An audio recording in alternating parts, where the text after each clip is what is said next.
Bonjour à vous, bienvenue à Conversation sur l'arthrite, spondylarthrite ankylosante et arthrite psoriasique. Je suis Isabelle Robillard, spécialiste mission à la Société de l'arthrite du Canada. Merci de vous joindre à nous ce soir. Puisque nous nous réunissons pour cet événement à partir de nombreux endroits, je tiens à souligner que le territoire sur lequel je me trouve est le territoire traditionnel des peuples Kanyen'Karaka, Mohawk Nation et Haudenosaunee. Je suis reconnaissante d'avoir la possibilité de travailler et de vivre sur ce territoire avec des gens de toutes les cultures, identités et origines. Puissions-nous ensemble bâtir une communauté fondée sur l'équité, la diversité et l'accès à la santé pour tous. Ce soir, nous avons le bonheur de recevoir le docteur Nicolas Richard, rhumatologue à l'hôpital Maisonneuve-Rosemont et professeur adjoint à l'Université de Montréal. Alors, quelques petits outils techniques, quelques petits conseils techniques. Ce webinaire sera plus facile à visionner sur un ordinateur portable ou de bureau. Si vous éprouvez des difficultés techniques, vous pouvez envoyer un courriel à question@arthrite.ca. Pour adresser votre question à notre invité, cliquez sur Questions-réponses au bas de l'écran. Nous essaierons de répondre au plus de questions possibles à la fin de la présentation. Vous pouvez cliquer sur la fenêtre Converser qui se situe aussi au bas de l'écran pour échanger avec d'autres participants et avec les modératrices de la Société de l'arthrite du Canada. Pour quitter la boîte de questions ou de clavardage, cliquez sur l'icône rouge dans le coin gauche de la fenêtre. Le webinaire est enregistré, je vous rassure.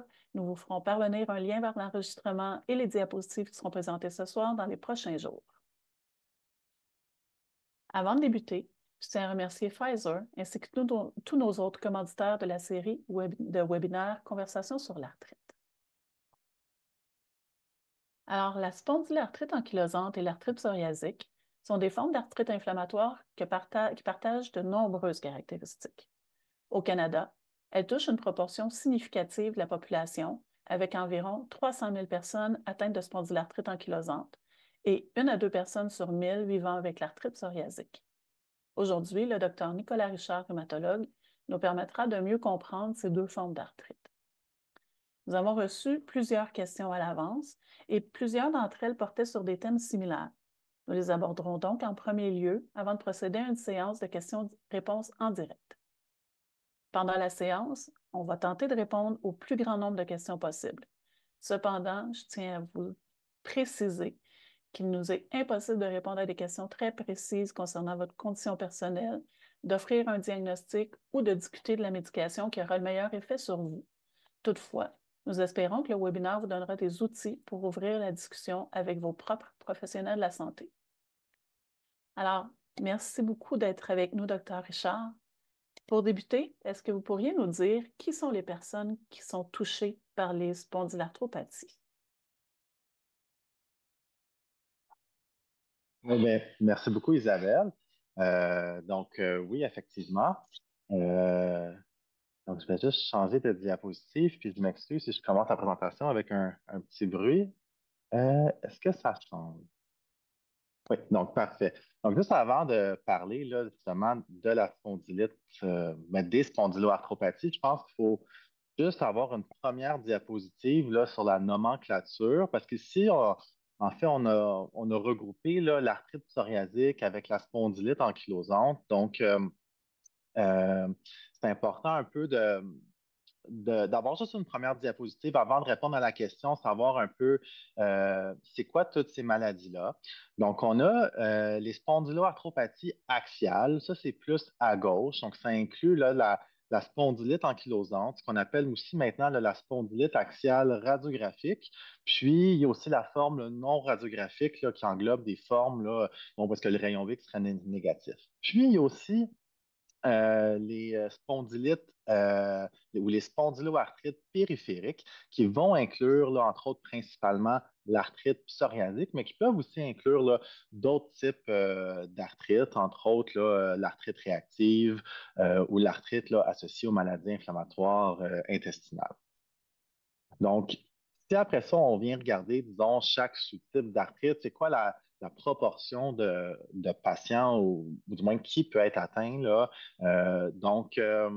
En fait, il y a une étude que j'aime bien là, que j'aime bien citer quand c'est le temps de parler là, plus de la portion axiale, quand c'est le temps de plus parler des patients avec spondyloarthropathie axiale. C'est une étude qui avait regardé dans une clinique là, de chiropratie. Hein. C'est une étude qui avait regardé les gens qui allaient consulter au Canadian Memorial Chiropractic College. Donc, ils regardaient là, 315 patients entre 18 et 60 ans qui avaient mal au dos, puis qui allaient voir leur chiropraticien. Puis, tu sais, bon, les chiropraticiens, ils font des rayons X de la colonne. Puis ensuite, quand ça a été réanalysé dans le cadre de l'étude là, par des radiologistes expérimentés, puis par des rhumatologues, on se rendait compte que les patients avec un diagnostic de lombalgie, il y en avait peut-être entre 3,8 puis 7,9 là, qui avaient un diagnostic de spondyloarthropathie axiale. Euh, bon, ça dépend, là, le 3,8 puis 7,9, ça dépendait un peu là, comment on avait fait les diagnostics. Mais tout ça pour dire que si on a un chiffre à retenir, il faut penser là, qu'à peu près 5 des patients qui ont entre 18 et 60 ans, qui ont une lombalgie chronique, c'est-à-dire qui ont mal au dos depuis plus que 3 mois, mais pourront, ou du moins peuvent être atteints là, de spondylite ankylosante ou de spondyloarthropathie axiale. Puis, ce qui est un peu malheureux là-dedans, ou du moins ce qui est à garder en tête, c'est qu'il peut y avoir quand même un délai diagnostique. Donc, le délai de diagnostic là, moyen, il est environ 9 ans. Ici, là, ça, c'est des données là, européennes, c'est des données qui datent d'il y a 25 ans. Mais quand on avait regardé plus récemment là, les données, entre autres au Canada, puis des données plus récentes, le délai de diagnostic moyen n'avait pas vraiment diminué. Si on parlait plus d'un délai de diagnostic autour de 7 ans, dans le meilleur des cas autour de 6 ans, mais il restait quand même un délai diagnostic. Euh, donc, si on regarde ici les courbes, là, donc la première courbe là, qui est à gauche, vous voyez là, les chiffres, là, pardon, vous voyez les points là, jaunes et mauves. Donc, la plupart des patients là, sont diagnostiqués là, autour de la vingtaine ou autour là, de la quarantaine. Puis, bref, rendu à l'âge de sont pas de, en rentrant à l'âge de 50 ans, la plupart des patients, du moins, c'est pas là qu'ils commencent à avoir les premiers symptômes.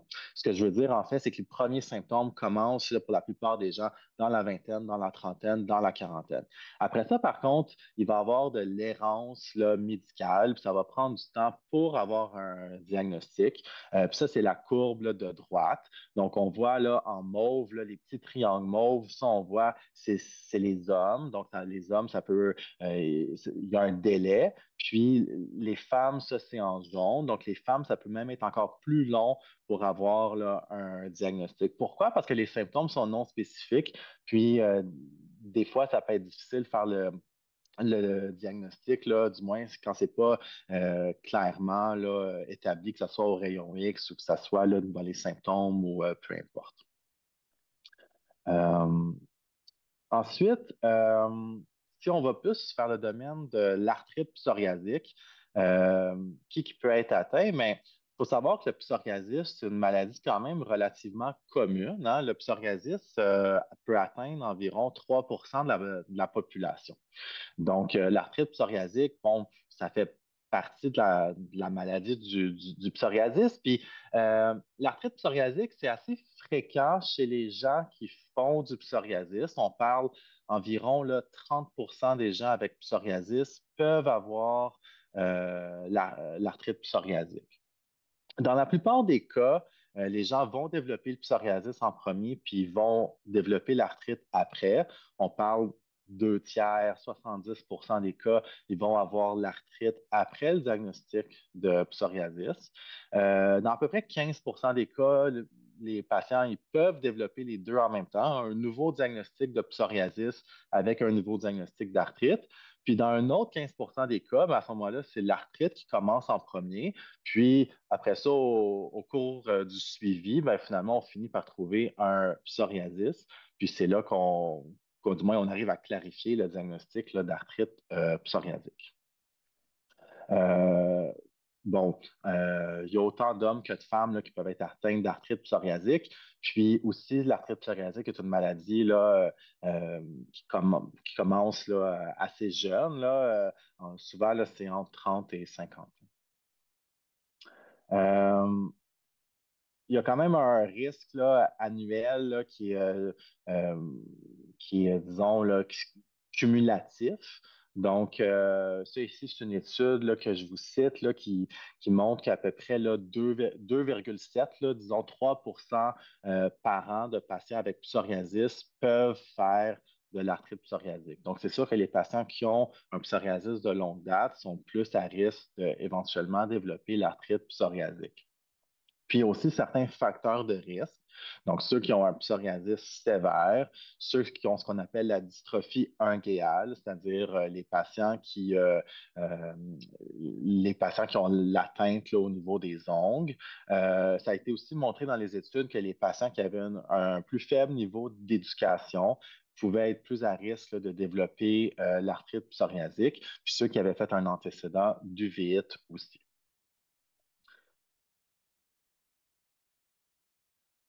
Alors, merci beaucoup pour ces renseignements très intéressants déjà. Comment est-ce qu'on peut reconnaître les signes qui pourraient indiquer une spondylarthrite ou l'arthrite psoriasique? Parfait, merci beaucoup pour la question. Donc ici, j'ai regroupé là, les différents signes et symptômes.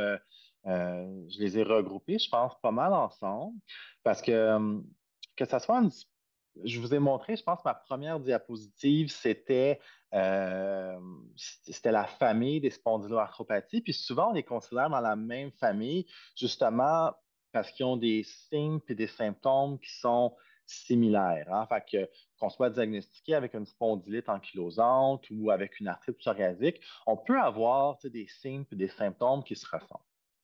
Fait que, qu'est-ce que ça peut faire, ces maladies-là? Bien, au niveau musculo, il peut y avoir des manifestations qui sont musculo-squelettiques puis qui sont non musculo-squelettiques.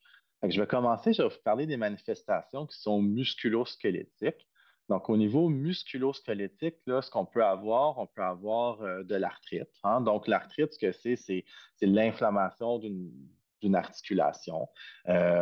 Puis, je vais vous montrer des photos un peu plus tard, mais si je peux juste élaborer un peu ici, l'arthrite, dans toute la famille des spondyloarthropathies, quand il y a de l'arthrite là, périphérique, ça va être un peu différent que, disons, en arthrite rhumatoïde ou dans d'autres types d'arthrite. Souvent, ça va faire des arthrites là, qui ne sont pas nécessairement euh, des deux côtés. Ça peut faire une arthrite un peu asymétrique ou des fois, ça peut faire une arthrite là, de seulement un ou deux grosses articulations, comme par exemple, ça pourrait seulement toucher un genou, etc. Ou si ça vient toucher plein d'articulations de la main, ça pourrait seulement, ça peut les toucher de façon un peu là, disparate, là, un peu asymétrique. Euh, donc, il y a l'arthrite. Il y a ce qu'on appelle la dactylite. Donc, la dactylite, je vais vous montrer des photos aussi tout à l'heure. Là. La dactylite, là, c'est l'inflammation là, de tout le doigt, quand le doigt vient prendre l'aspect un peu comme d'un doigt en saucisse, qu'on appelle. Il y a l'anthésite, qui est l'inflammation là, de l'insertion d'un tendon. Puis ensuite, il y a la sacroïlite, spondylite. La sacroïlite, on va dire quand c'est l'inflammation de l'articulation sacroiliaque. Puis spondylite, on va dire quand c'est l'inflammation au niveau de la colonne. Euh, puis, c'est quoi les types de douleurs que ça fait? Euh, euh, c'est ça, je vous dirais, c'est, euh, c'est important pour nous comme rhumatologues, là, du moins, c'est super important parce que du moins, ça nous permet de savoir, OK, bon, ben, le patient a des douleurs, mais est-ce que ces douleurs-là sont en lien plus avec quelque chose comme l'arthrose ou sont en lien avec des douleurs plus inflammatoires, quelque chose qui serait, par exemple, l'arthrite psoriasique ou la spondylite ankylosante. Donc, l'arthrose, le but ici, c'est pas de parler d'arthrose, mais c'est sûr que l'arthrose, c'est quelque chose qui est des fois un peu inévitable là, avec l'âge, le vieillissement, ou même des conséquences de l'arthrite. Si on développe une arthrite, puis l'arthrite va user l'articulation, puis après ça, l'articulation va être usée. On peut développer des douleurs plus d'arthrose versus il faut faire la différence avec les douleurs en lien avec l'inflammation. Donc, quand il y a de l'inflammation, la douleur est pire la nuit. Elle va réveiller comme au milieu de la nuit, puis elle va être pire le matin aussi. Elle va être associée avec de la raideur, hein. Donc, on a de la raideur là, souvent plus qu'une heure. Versus la douleur mécanique ou la douleur d'arthrose, ça, souvent c'est comme pire en après-midi, c'est pire comme en soirée. Quand on a la journée dans le corps, ça c'est plus difficile, ça c'est pire. Puis oui, on peut avoir de la raideur, hein, quand on est assis sur une chaise trop longtemps, etc. Là, on peut être raide, mais c'est plus comme un phénomène de, de se sentir gelé, là. J'ai écrit sur la slide de gelling, là, gelling. Donc, c'est plus comme on est gelé une couple de minutes, là, puis là, il faut comme se dégourdir. Versus en inflammation, on parle vraiment plusieurs heures. Euh, L'activité, en général, les gens avec des douleurs inflammatoires vont nous dire qu'ils doivent rester actifs. C'est l'activité qui va aider pour la douleur. Puis si on arrête, si on se repose, ces douleurs vont augmenter. Versus en douleur mécanique ou en arthrose, c'est un peu l'inverse, hein. Quand on a mal, ben, on va se reposer un peu, peut-être que la douleur elle va s'améliorer. Puis à droite, ça, c'est un graphique là, que je trouve super intéressant. Je travaillais là, avec deux étudiants de médecine cette semaine, puis aux deux étudiants, je leur ai montré ce graphique-là. C'est vraiment, ça montre le pattern là, des différents types de douleurs. Donc, on voit en rouge, je pense que la slide est un peu, ou le graphique est un peu petit, là, mais on voit en rouge, c'est la douleur inflammatoire, puis la ligne qui est verticale, ça c'est 6 heures du matin. Donc, on voit en rouge, là, ça vient vraiment réveiller au milieu de la nuit, vers 4, 5 heures. Après ça, à 6 heures du matin, ben oui, on a encore de la douleur, on a encore de la raideur. Ça prend du temps pour que ça parte. On voit sur le graphique, là, s'il est rendu 11 heures midi, avant que la douleur elle diminue ou avant que la douleur elle parte. Puis, après ça, en après-midi, ben, il y a beaucoup moins de douleur.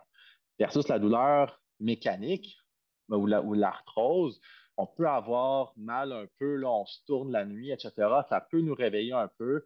Le matin, à 6 heures du matin, où ça fait dur sortir du lit. Mais après ça, c'est pire en fin de journée. Donc, pour nous, c'est super important parce que, tu sais, même avant de faire les IRM ou etc., il faut savoir un peu là, quel type de douleur on fait affaire avec pour savoir est-ce qu'il faut augmenter les médicaments ou même est-ce qu'il y a un diagnostic ou pas, là. Euh, donc, voilà, si je reviens un peu là, aux différents symptômes, donc tout à l'heure, là, on parlait d'arthrite, hein, qui, je pense, qui est bon, un des symptômes cardinaux. Donc, l'arthrite, c'est une inflammation d'une articulation. Donc, il y a un gonflement là, au niveau de la jointure. Euh, donc, ça, c'est quand il y a une arthrite là, active. Donc, en haut à gauche, là, je vous ai mis un genou. Là. Donc, vous voyez que le genou que j'ai encerclé est beaucoup plus gonflé que l'autre genou. Donc, vraiment, c'est qu'il y a de l'inflammation dans ce genou-là. Euh, Au niveau des mains, là, vous voyez vraiment, on voit les articulations là, interphalangiennes distales qu'on appelle, là, que j'essaie de vous pointer sur moi-même, mais on voit vraiment qu'ils sont gonflés, puis que, tu sais, il y a même de la rougeur, là, il y a l'air d'avoir de l'inflammation. Là.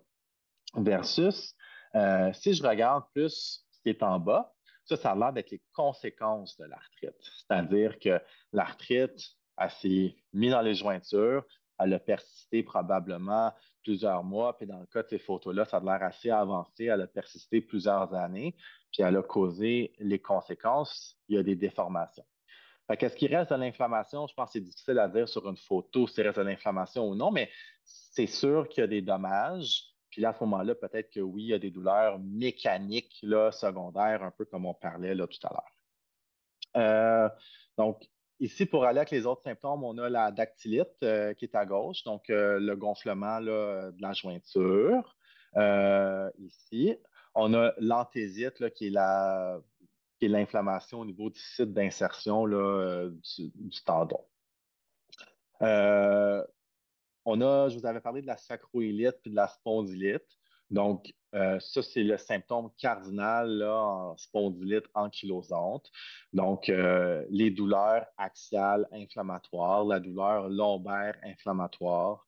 Donc, c'est ça, c'est les douleurs au niveau du bas du dos, au niveau des fesses, au niveau des hanches, un peu insidieuses là, quand ils commencent, qui s'améliorent avec l'exercice, qui sont mieux avec le repos, avec des douleurs nocturnes, un peu comme je vous expliquais là, tout à l'heure.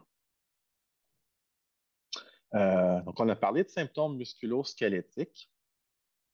Maintenant, je vais aborder les symptômes non musculo-squelettiques. C'est sûr qu'il y en a différents. Les trois manifestations là, non musculo-squelettiques cardinales là, ou plus importantes dans les spondyloarthropathies, c'est vraiment le psoriasis, la maladie inflammatoire intestinale, puis l'uvite.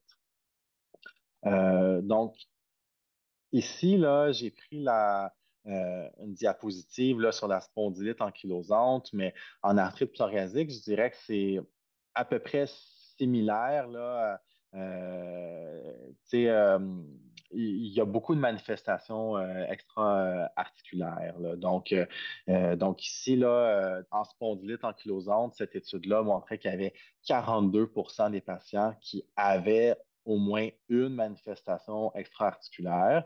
Puis la plus commune en spondylite ankylosante, c'était l'uvite. Puis ensuite, c'était suivi du psoriasis, puis de la maladie inflammatoire intestinale ou d'une combinaison. Puis bon, en psoriasis, c'est des chiffres, en arthrite psoriasique, pardon, j'ai pas les chiffres à vous présenter, mais c'est des chiffres, je vous dirais, à peu près similaires. L'exception qu'il y a peut-être moins d'uvite et plus évidemment de psoriasis cutané, là, si ce n'est pas 100% de psoriasis cutané. Le psoriasis, à quoi ça ressemble? Bon, mais c'est des plaques. C'est souvent des plaques au niveau là, des extenseurs, donc au niveau des coudes, au niveau des genoux. C'est associé à ce qu'on appelle de l'érythème, donc de la rougeur. Puis c'est associé à des squames, donc euh, des espèces de, une espèce d'écaillement, là, des espèces de plaques là, argentées. Là. C'est comme des écailles argentées là, sur la plaque. Il peut aussi avoir là, des autres qu'au niveau des coudes, des genoux, les sites communs, ça peut être au niveau des oreilles, ça peut être au niveau du cuir chevelu. Ici, je vous ai mis une photo là, au niveau d'une main. Euh, Il y a les ongles. Les ongles peuvent être atteints de psoriasis. Euh, il peut y avoir différentes manifestations au niveau des ongles. Je vais juste revenir là. Donc, au niveau des ongles, là, on peut voir là, j'ai mis en haut à gauche comme une espèce d'ongle en dé à coude, là, des espèces de petits points là, comme un dé à coude dans l'ongle. En haut à droite, là, c'est ce qu'on appelle une tache d'huile. Là. C'est comme le blanc de l'ongle est vraiment prononcé. Puis sinon, en bas, là, les deux photos, c'est comme de l'onycholyse. C'est comme l'ongle est très épaissi, puis il vient comme à détacher. Là. Puis ici, c'est une photo d'uvite. Hein, donc, l'uvite dans ces maladies-là, c'est ce qu'on appelle des uvites antérieures. Donc, c'est des uvites qui sont associées à de la rougeur. Les symptômes, c'est difficulté à voir la lumière, ou du moins douleur qui est pire avec la lumière. Voilà. Bon, c'est sûr, ce n'est pas tous les yeux rouges, évidemment, là, qui sont des uvéites, mais euh, après ça, il faut faire le diagnostic, mais une uvéite là, peut avoir l'air de ça. Puis, si c'est non traité à long terme, là, il peut avoir des complications. Et ici, je vous ai mis là, à droite là, la photo ce qu'on appelle une synéchie. Là, c'est comme une espèce de cicatrice qui peut se produire au niveau de l'œil. OK. Voilà. Puis, autre que les manifestations extra-articulaires, ce qui est important de savoir, c'est que les patients avec maladies inflammatoires, puis particulièrement les spondyloarthropathies, ils peuvent avoir là, des comorbidités. Donc, encore une fois, je vais pas faire une slide pour la spondylite puis une slide pour l'arthrite psoriasique, mais il faut comprendre que les deux maladies, là, si on avait à faire des slides, là, ça serait sensiblement la même chose à des exceptions près, là, mais ces maladies-là viennent avec des comorbidités. Donc, les patients ont un risque augmenté d'avoir d'autres maladies. OK? Puis probablement que vous avez de la difficulté à lire, peut-être que la slide là, est un peu petite, mais les maladies là, qui peuvent être associées, du moins ceux que j'ai mis avec le cercle bleu, là, c'est entre autres l'obésité puis l'hypertension. Ça, c'est c'est plus associé avec l'arthrite psoriasique. Mais il faut savoir là, qu'il y a d'autres comorbidités aussi là, qui sont associées avec l'arthrite psoriasique. Donc, le cholestérol est élevé, que ce soit l'apnée du sommeil, etc., le foie gras. Donc, il y a d'autres comorbidités qui sont plus souvent vues en arthrite psoriasique. Je vais laisser la parole à Isabelle. Donc, il y a effectivement, ça explique un peu ma prochaine question, étant donné qu'il y a beaucoup de symptômes très différents. Comment est-ce qu'on fait pour arriver à poser un diagnostic? Parfait, merci pour la question. Donc, je pense que ça, c'est un peu si on me demandait pourquoi j'aime être rhumatologue, je pense que ça serait la même question, là. Mais en fait, euh, c'est vraiment des diagnostics cliniques, hein. C'est-à-dire qu'on n'a pas de prise de sang qui vont dire oui, non, vous avez une arthrite psoriasique, oui, non, vous avez une spondylite ankylosante. Donc, c'est des diagnostics cliniques, hein. Donc, c'est vraiment, on rencontre le rhumatologue, puis le rhumatologue là, arrive à se faire une impression selon un peu là, ce que je vous ai expliqué, les signes, les symptômes, puis etc. Donc, pour ça, c'est vraiment, je le mets en haut de ma diapositive, là, c'est vraiment selon la distribution de l'arthrite, les signes et les symptômes là, non articulaires, bon, etc. Donc, je vous donne un exemple, un patient un homme de 30 ans qui a des douleurs, qui le réveille le matin, qui a des antécédents d'uvite. Bon, mais tu sais, on va faire certains tests quand même, mais d'emblée, on a une très forte suspicion que ce patient-là va avoir là, un diagnostic là, de spondylite ankylosante. Donc, euh, c'est vraiment la clinique au-delà des tests. Après ça, qu'est-ce qu'on peut faire comme test? Parce qu'on en fait des tests, évidemment, là. Euh, euh, bon, je vous ai mis la photo d'une ponction articulaire. Euh, J'avais mis tout à l'heure la photo d'un gros genou. Donc, des fois, effectivement, là, les patients se présentent puis ont des articulations gonflées, douloureuses. Puis faire la ponction articulaire va vraiment nous aider à savoir là, est-ce qu'il y a une autre cause qui cause l'inflammation ou est-ce que, bon, c'est de l'inflammation là, euh, ou c'est vraiment de l'inflammation qu'il n'y a pas d'autre cause, là. Par exemple, il n'y a pas de goutte ou il n'y a pas là, d'infection, il n'y a pas rien d'autre. Euh, Ensuite, là, on a des prises de sang. Donc, on a le HLA-B27 qu'on fait surtout en spondylite ankylosante, qui nous indique un peu comme le risque, là, ou du moins qui est un peu pronostic pour la spondylite ankylosante. Puis, c'est ça nous aide aussi à faire le diagnostic. Mais ce qui est important de savoir pour la HLA-B27, c'est que il y a seulement 80% des patients avec la spondylite ankylosante qui sont HLA-B27 positifs. Fait que, on va quand même en manquer. Puis la HLA-B27 est aussi là, positif là, chez des gens qui sont en santé, là. Donc, il y a à peu près là, 6 à 8% des gens en santé qui ont le HLA-B27 positif, qui n'ont aucune maladie. Donc, ce n'est pas un test qui est 100% fiable. Il faut le combiner avec le reste là, de la clinique. On va faire ce qu'on appelle un facteur rhumatoïde puis un anti-CCP, juste pour être sûr qu'il n'y a pas d'autres maladies. Mais ces deux tests-là, le facteur rhumatoïde puis l'anti-CCP, en général, si c'est positif, on va plus penser là, à d'autres maladies, entre autres peut-être plus l'arthrite rhumatoïde. Mais habituellement, on les fait pour s'assurer qu'il n'y a pas d'autres maladies.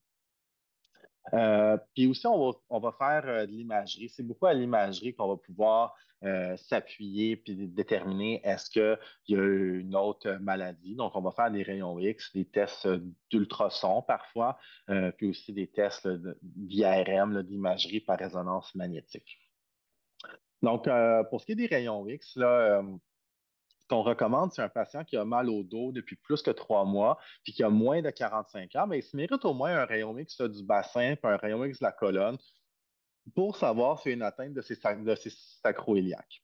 Parce que bon, s'il y a une atteinte des sacroiliacs, les chances, c'est vraiment, surtout s'il y a les symptômes compatibles, les chances, c'est qu'il y a une spondylite ankylosante.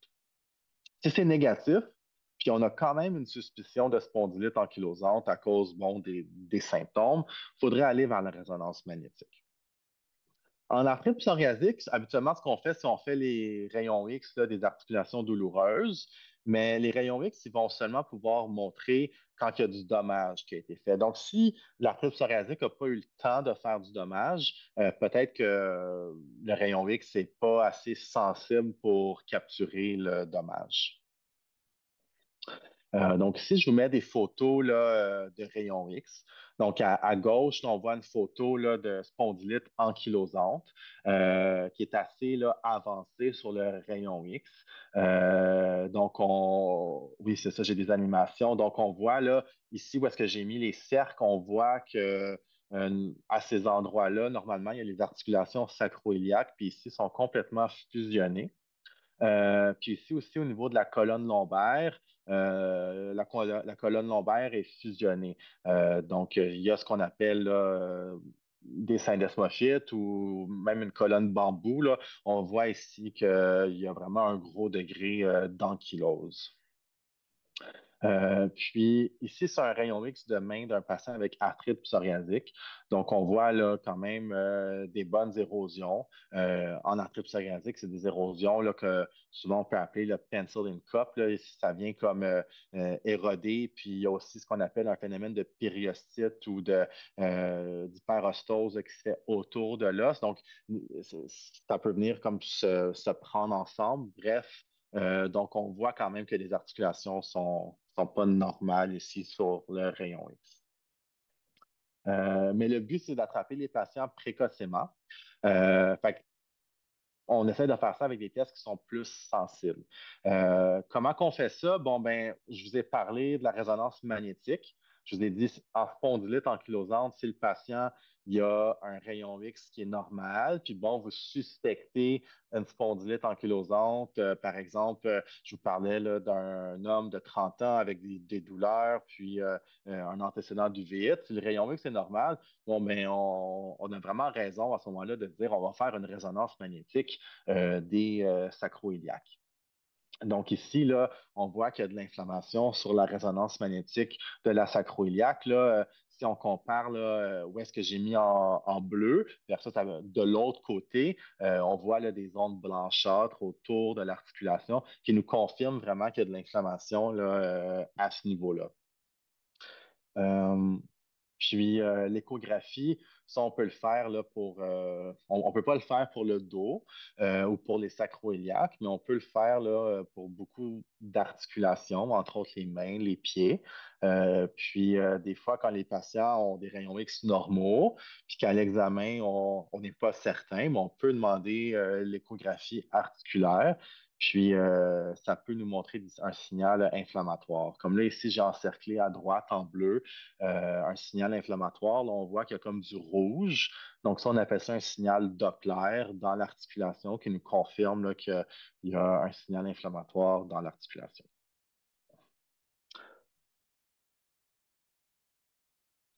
Ah, merci. C'est vraiment un travail de détective qui est très difficile à faire. J'en doute pas 2 secondes. Ça explique probablement un peu pourquoi ça a été si long à avoir un diagnostic dans mon cas. Alors, est-ce qu'il y a des traitements efficaces pour traiter la spondylarthrite ankylosante ou l'arthrite psoriasique? Oui. Bon, excellent. On va finir par les traitements, oui. Puis je vais essayer de. c'est un sujet intéressant. J'essaie quand même de me garder de la place pour les questions. Donc, oui, juste avant d'aller vraiment dans le vif du sujet, c'est quoi le but des traitements? Là? C'est vraiment améliorer là, bon, les signes, les symptômes. C'est d'améliorer là, la fonction, qu'on puisse reprendre là, nos activités. Puis, de prévenir les dommages. Donc, je vous ai montré là, une colonne bambou, je vous ai montré des érosions sur un rayon X, c'est de prévenir les dommages, de prévenir un handicap, de garder une qualité de vie. Puis on a parlé de comorbidité tout à l'heure, mais on pense vraiment, puis c'est ce que les études semblent montrer, qu'en contrôlant l'activité inflammatoire, on arrive à gérer ou du moins à prévenir là, certaines comorbidités, entre autres les comorbidités cardiovasculaires.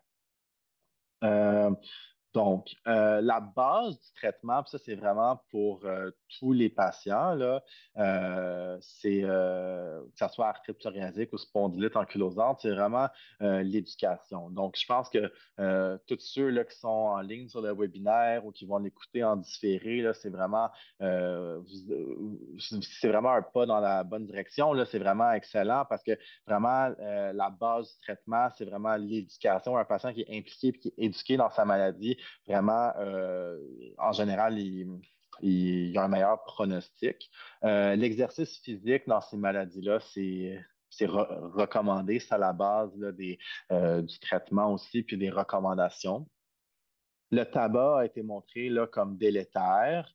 Il y a différentes études là, qui montrent que le tabac est associé à une moins bonne réponse des médicaments, un plus gros risque de progression. Donc, un arrêt tabagique est recommandé. Euh, des programmes de physiothérapie ou de réhabilitation, là, parfois ergothérapie ou d'autres types de réadaptation sont recommandés. Parfois, se tourner vers les associations de patients peut être très bénéfique. C'est dans la plupart des lignes directrices aussi avec les groupes d'entraide. Je vous ai mis ici quelques ressources que j'aime bien. Donc, moi, j'aime bien le site le Room Info pour l'éducation. Donc, le site, là, le nom est en anglais, là, mais on peut vraiment cliquer anglais-français. Il y a de l'information là, fiable sur les différentes maladies rhumatologiques, les différents traitements dans les deux langues. Puis, vraiment, ça donne de l'information qui est à jour puis qui est fiable plutôt que chercher là, à gauche, à droite. L'Association canadienne de spondylite, vraiment, là, sont très impliqués. Ils ont des bonnes ressources. Donc, autant pour les patients avec arthrite psoriasique que spondylite ankylosante, c'est une très bonne ressource là, euh, pour, euh, pour ces patients-là. Bien sûr, il y a la Société là, canadienne de l'arthrite. Je vous mets aussi là, un lien vers des vidéos à l'hôpital Maisonneuve-Rosemont qu'on a fait pour des exercices de physiothérapie là, chez des patients avec spondylite ankylosante. Donc, c'est 5 ou 6 là, capsules vidéo pour les patients là, qui ne peuvent peut-être pas avoir accès à la physio, mais qui veulent avoir des exercices là, ciblés pour la spondylite ankylosante. Donc, il y a un lien YouTube, là, puis vu que le lien est un peu long, il y a un code QR là, qui est peut-être plus facile à avoir accès.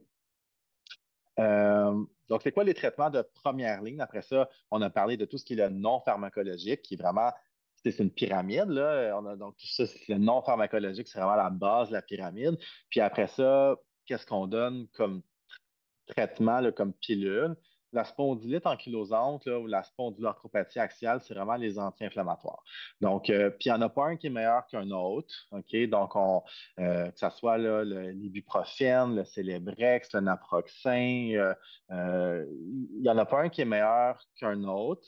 En général, on donne les anti-inflammatoires pour quand la maladie est active.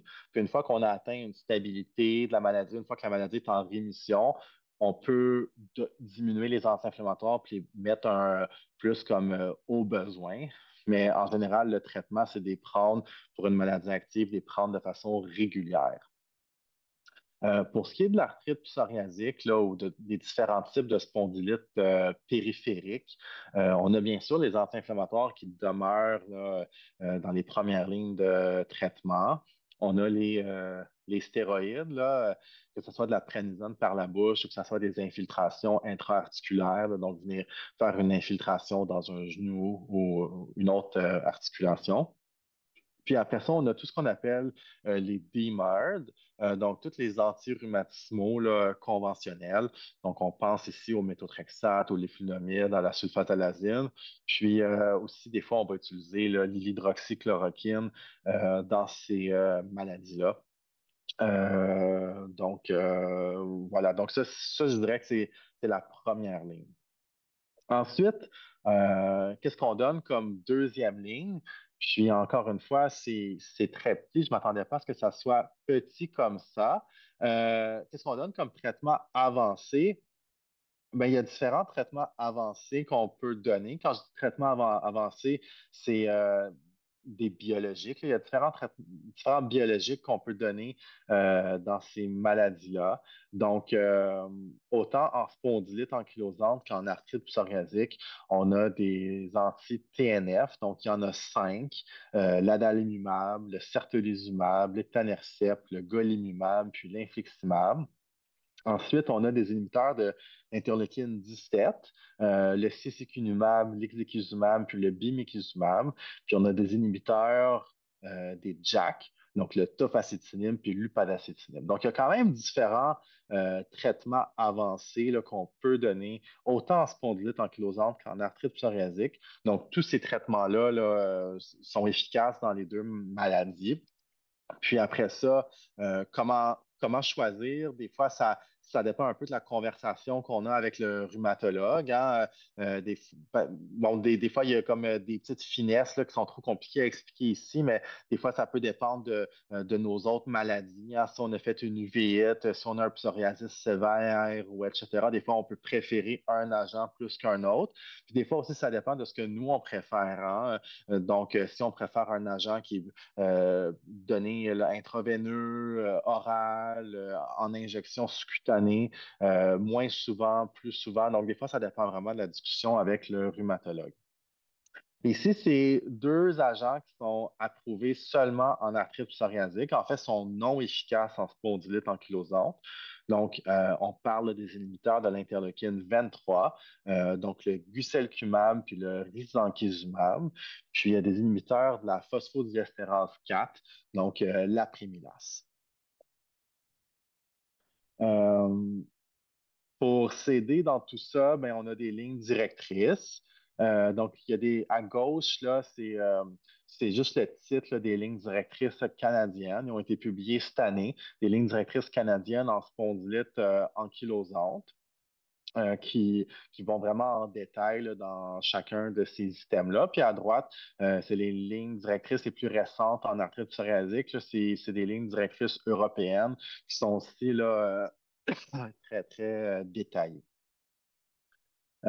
Ici, je pense que c'est trop petit pour aller dans les détails, puis je vais laisser de la place pour les questions, là, mais vraiment, c'est ça, c'est un extrait des lignes directrices européennes. Pour chaque type d'arthrite, on donne là, on des recommandations sur quel type de biologique là, qu'on peut choisir. Donc, ça, c'est vraiment quelque chose que le rhumatologue va pouvoir là, décider puis émettre là, ses recommandations à savoir là, si c'est plus une arthrite périphérique, de l'anthésite, de la dactylite, si la peau est plus un problème, ou etc. Donc, voilà, je pense qu'on peut passer à la période de questions. Je vais laisser la parole à Isabelle. Ah, merci beaucoup pour la présentation super intéressante qui nous a donné beaucoup, beaucoup de renseignements. Je rassure les gens aussi, demain en fin de journée, vraisemblablement, ou au plus tard lundi, vous allez recevoir un lien vers la présentation, vers l'enregistrement, et vous allez aussi avoir accès à la présentation. Donc, si vous voulez lire les lignes directrices, vous pourrez le faire tranquillement à votre rythme. Alors, évidemment, Dr. Richard, on avait reçu plusieurs questions avant votre présentation. On en a aussi reçu plusieurs pendant la présentation. Mais avant de passer aux questions-réponses, je souhaite rappeler à tout le monde qu'on ne peut pas poser de diagnostic ni fournir de conseils médicaux personnalisés dans le cadre de ce webinaire-ci. On vous recommande de contacter votre équipe soignante si vous avez des questions précises au sujet de votre propre état de santé ou de votre médication. Alors, je vais commencer par une question très simple, mais je pense que c'est très important. Pour consulter un rhumatologue, est-ce qu'on doit passer par un médecin de famille? Est-ce qu'on doit avoir une recommandation en tout temps?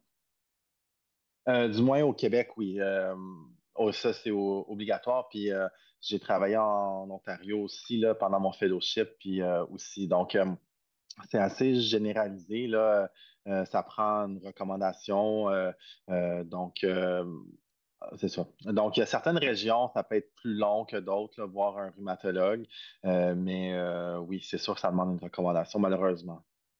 Parfait. Euh, on a aussi eu beaucoup de questions sur les maladies concomitantes. Est-ce que c'est courant d'avoir une spondylarthrite ankylosante ou de l'arthrite psoriasique et de l'arthrose à différentes articulations, par exemple? Oui, c'est très commun. Euh, puis je pense que c'est pour ça que j'ai passé beaucoup de temps aussi à expliquer les types de douleurs parce que nous, c'est à chaque jour un patient, mettons, qui vient avec une arthrite psoriasique puis qui nous parle de sa douleur. Il faut savoir est-ce que, bon, c'est plus l'arthrose ou c'est plus l'arthrite psoriasique qui est active. Parce que, bon, l'arthrose, c'est quelque chose qui est très commun dans la population, là. Que ça soit en lien avec l'âge ou, par exemple, l'obésité, là, dans le cas surtout de la hanche puis du genou. Mais aussi, dans l'arthrite psoriasique, dans la spondylite ankylosante, le fait qu'il y a de l'inflammation, ça vient créer une arthrose précoce. Donc, le but, c'est vraiment de venir traiter ces maladies-là de façon efficace, puis aussi de détecter rapidement pour éviter un peu toute cette arthrose précoce-là. Mais un coup que l'arthrose est comme faite, malheureusement, comme vous savez, c'est pas, euh, on peut pas revenir en arrière. Donc, à ce moment-là, il faut comme un peu gérer les symptômes. Mais pour répondre spécifiquement à la question, oui, c'est assez fréquent. Merci. Euh, on a eu beaucoup dans le question-réponse, beaucoup de questions à savoir, on parle souvent dans le cas de spondylite de douleurs lombaires, mais est-ce que ça peut arriver qu'on ait des douleurs dans le haut, aux épaules ou dans le haut du dos? Oui, je dirais que le classique, c'est la sacroiliite, là. Dans la plupart des cas, du moins les critères diagnostiques demandent une sacroiliite pour faire un diagnostic de spondylite ankylosante. Puis la sacroiliite va causer des douleurs lombaires ou des douleurs aux hanches, des douleurs aux fesses. Donc, c'est pour ça qu'on vient parler de ça. Après ça, c'est pas tous les patients qui sont nécessairement très symptomatiques de la sacroiliite. Des fois, les patients viennent nous consulter justement parce que ils se mettent à avoir une douleur au cou ou une douleur au dos, etc. Moi, j'ai beaucoup de patients qui sont venus me voir parce qu'il y avait des douleurs entre les omoplates. Puis c'était vraiment, vraiment les douleurs entre les omoplates qui étaient le pire. Puis, bon, j'en ai aussi qui sont venus pour le cou, là, puis c'était parce qu'il y avait un cou avec de l'inflammation de spondylite. Donc, c'est assez commun, oui. Merci. Euh, on nous a beaucoup parlé de fatigue accablante. Est-ce que c'est lié à la maladie, à la prise de médicaments biologiques, les deux? Est-ce qu'il y a quelque chose qu'on peut faire pour diminuer cette fatigue qui incommode vraiment beaucoup les gens? Ouais, ça, c'est une excellente question. Donc, c'est sûr que la maladie est associée à de la fatigue. OK? Ceci étant dit, il y a d'autres causes de fatigue. Donc, c'est pas parce que on a de la fatigue qu'on a automatiquement une maladie active. Là. Tu sais, des fois, les patients, ils ont aucune douleur, tout va bien, ils ont juste de la fatigue. Là, bon, des fois, on cherche ailleurs. Bon, ceci étant dit, oui, la maladie peut causer de la fatigue, l'inflammation cause de la fatigue.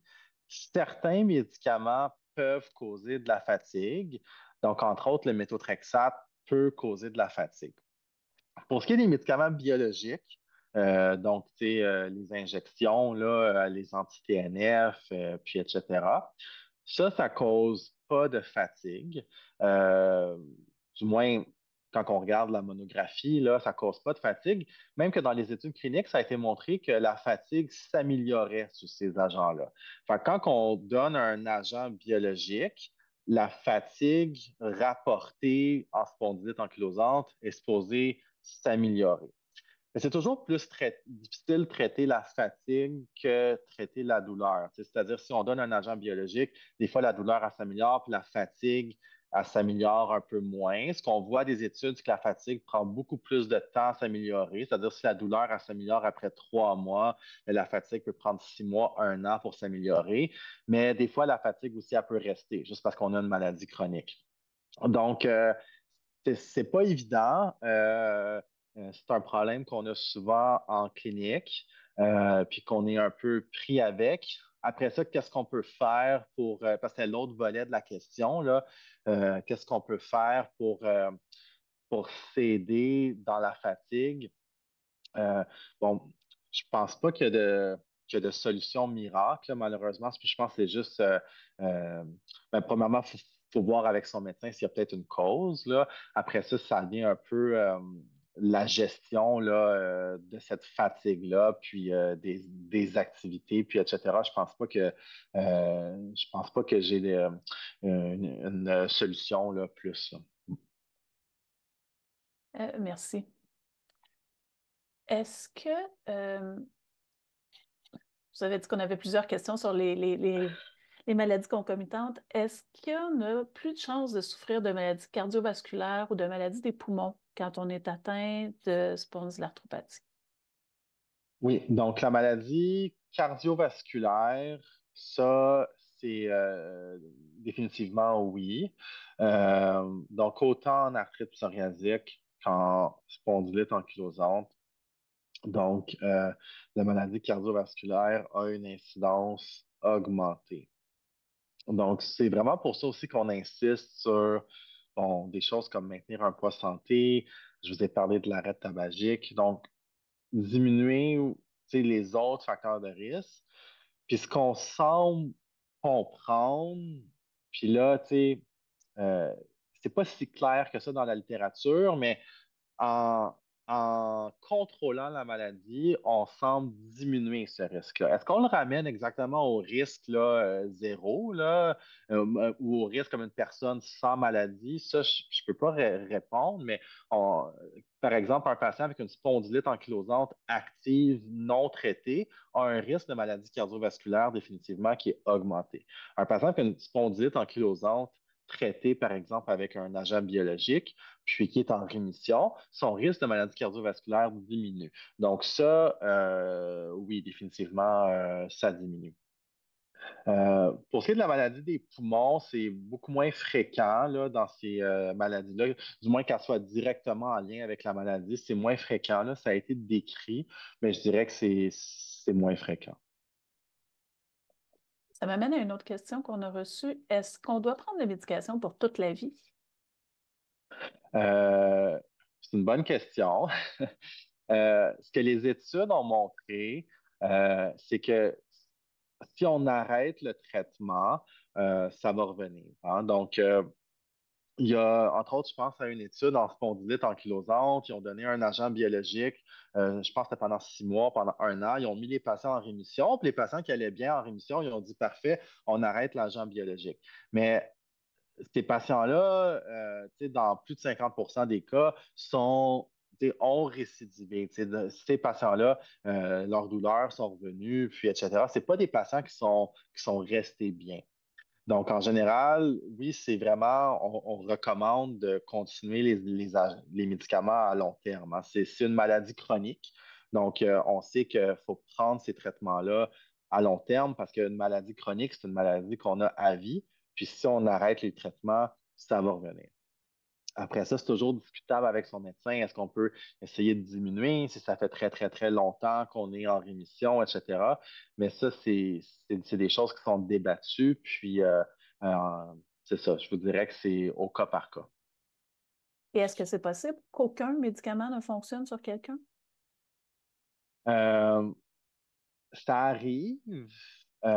C'est c'est très rare, là. Ben, en fait, qu'aucun fonctionne. C'est-à-dire que si on essaye différentes choses, puis tous les médicaments font rien, ça, c'est assez rare. Souvent, ce qu'on va voir, c'est que les patients vont répondre, soit qu'ils vont répondre qu'on a une réponse partielle qu'on appelle, c'est-à-dire qu'ils vont répondre un peu, puis là, c'est comme, c'est peut-être pas satisfaisant, etc. Soit qu'ils vont répondre pendant un bout de temps, puis après ça, ils vont arrêter de répondre. Donc, puis finalement, après une couple d'années, on se rend compte qu'on a peut-être tout essayé, puis là, on est un peu comme au bout de nos ressources. Mais c'est rare qu'on a des patients avec, bon, des diagnostics là, de spondylite ankylosante ou d'arthrite psoriasique, qu'on a essayé tous les médicaments, je dirais, là, bout à bout, puis ils ont tous fait 0, 0, 0. Je ne vous dis pas que ça arrive pas, là. Je dis juste qu'en général, nos cas difficiles, c'est ceux qui ont les réponses partielles ou c'est ceux qui ont eu plusieurs échecs, mais dans ces échecs-là, ils ont arrêté soit à cause d'effets secondaires ou soit à cause qu'ils ont perdu la réponse. Et une petite dernière question rapide. Est-ce qu'il y a des recherches sur les spondylarthropathies qui sont effectuées au Québec? Oui, je dirais que c'est assez actif, là. Donc, nous, à Maisonneuve, on est un centre. Moi, je travaille à l'hôpital Maisonneuve-Rosemont. Nous, à Maisonneuve, on est un centre qui faisons de la recherche en spondylite ankylosante et en arthrite psoriasique, là. Donc, on a, bon, dépendamment du moment, là, on a différents protocoles qui sont actifs. Euh, on, on participe, on est différents centres au Québec à participer à ce qu'on appelle un registre là, canadien. Donc, un registre, c'est il y a de l'information qui est collectée là, à chaque visite ou à chaque année. Puis c'est envoyé après ça. Ben, en fait, on est différents centres, puis c'est envoyé après ça. À- ben, dans ce cas-là, c'est un registre canadien, là, fait que c'est envoyé à un centre à Toronto. Puis après ça, on arrive à faire des analyses pour des questions qui demandent des plus grosses données de patients. Donc, ce registre-là, c'est ça, il y a à l'Université de Montréal, il y a à Maisonneuve-Rosemont. Je pense que McGill aussi participe, puis à Québec, à l'Université Laval, je crois qu'il participe. Euh, Puis en termes d'autres recherches, je crois qu'il y a aussi des protocoles qui se font à Trois-Rivières, puis à Québec aussi, là, à l'Université Laval. Donc, il y a quand même différentes recherches, là, je vous dirais. Ben, merci beaucoup, Dr. Richard. L'heure a passé beaucoup trop vite. Alors, au nom de la Société de l'arthrite du Canada et des participants de ce soir, je vous remercie de nous avoir offert ces précieux renseignements. Pour ceux qui sont parmi nous ce soir, nous aimerions avoir vos impressions, excusez-moi. Donc, nous aimerions avoir vos impressions sur la présentation. Vous verrez donc apparaître un court sondage à l'écran. Je vous demanderai de cliquer sur la réponse qui représente votre opinion. Alors, la question est, je me sens mieux informée et outillée après avoir participé à ce webinaire. Et les options de réponse sont fortement en accord, d'accord, neutre ou fortement en désaccord. Alors, pour ceux qui n'arrivent pas à répondre au sondage ou qui le voient tout simplement pas parce que ça arrive toujours, euh, sachez qu'il y a un sondage plus complet qui va vous être envoyé avec l'enregistrement de la présentation d'ici quelques jours. Donc, on apprécie toujours vos commentaires, vos suggestions qui nous aident à créer des webinaires comme celui-ci sur des sujets qui vous intéressent. Si vous souhaitez continuer la conversation, je vous invite à participer. D'ailleurs, Dr. Richard a dit que c'était dans les bonnes pratiques. Je vous invite à participer à nos groupes de soutien en ligne Aide-Entraide. Vous allez trouver dans ces groupes animés par nos merveilleuses bénévoles un espace d'écoute, de partage précieux pour ceux qui vivent avec l'arthrite. Alors, je vous invite à visiter le arthrite.jnap.com pour découvrir le calendrier des sessions.